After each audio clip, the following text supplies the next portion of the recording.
As far as my work in hair transplant surgery goes, repair of improperly done hair transplants, imperfect hairlines, visible scarring, mal-directed hair, the wrong angles of hair distribution forms a major part of my practice. But the sad part is that there are so many cases in which repair is required today.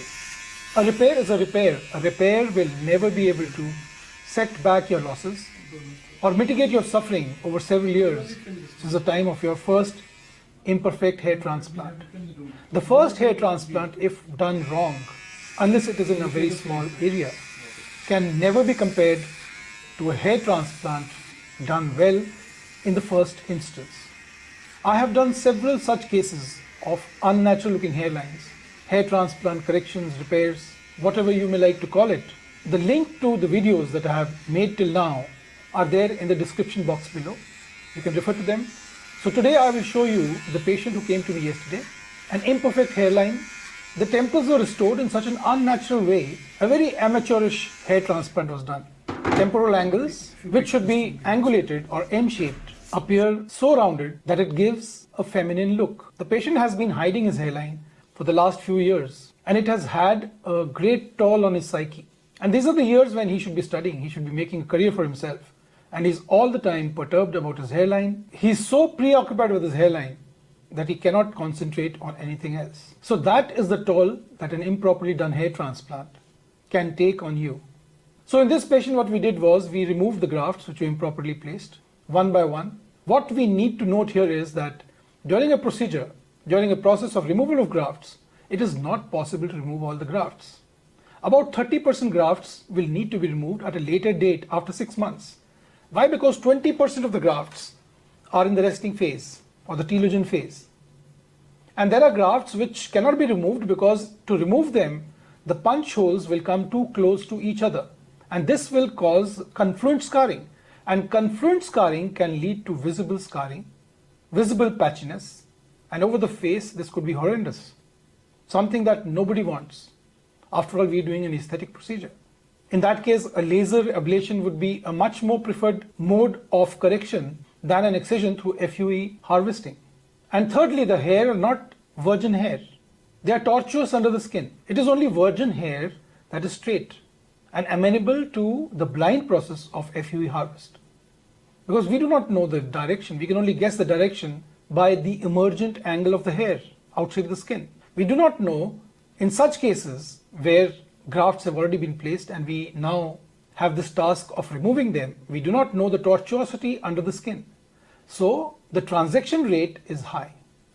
So what I mean to say is about 30% of hair will still crop up after the first procedure, and therefore a second procedure after 6 months is an inescapable necessity. So this has to be kept in mind. So all these grafts were removed one by one. Whenever a surgeon gives you an imperfect hairline, you will also note that the donor area also is ravaged. It's over-harvested. It is harvested in confined spaces, in a limited area. It is not spread out between both the ears. In normal circumstances, we harvest only about 1 follicular unit in every 5 follicular units, so that the scars of FUE harvest are scattered. So this gives an illusion of a normal donor area, a donor area which is imperceptible, a donor area which you cannot make out from the previous situation before the harvesting began. So these are the finer points of hair transplant, which only a clinic, which only does hair transplants, a clinic which is devoted to 100% hair transplant surgery, and a clinic which does not look at hair transplant as purely a money-making venture, a commercial venture, and that only a doctor's clinic can offer. So we removed all the grafts one by one. Whatever grafts could be salvaged were utilized, and additionally about 500 grafts were harvested from around the previously harvested scalp donor, and these were used to fortify the hairline, to plant singles along the leading edge, and to fill in the recession of the native hairline behind the hairline of hair transplant. So he's a young male, 25 years old, who underwent a hair transplant at the tender age of 22.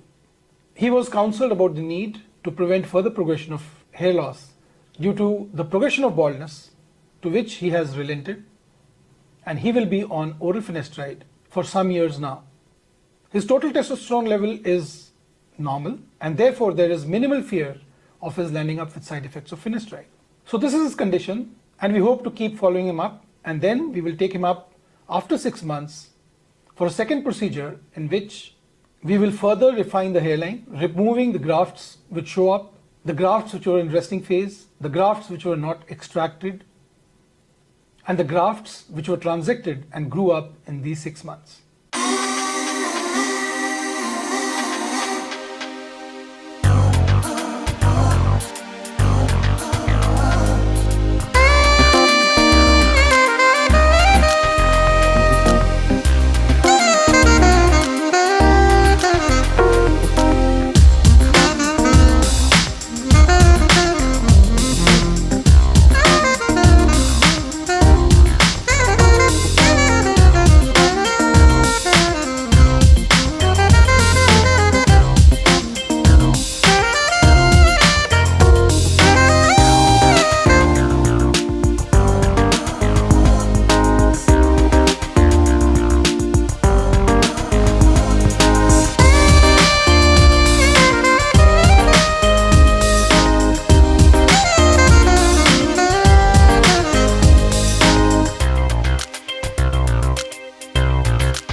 if you have any questions, any doubts that come to your mind about this case, about repair hair transplants, or about hair transplants in general, do let me know and I'll be happy to answer them. Thank you for watching and God bless you.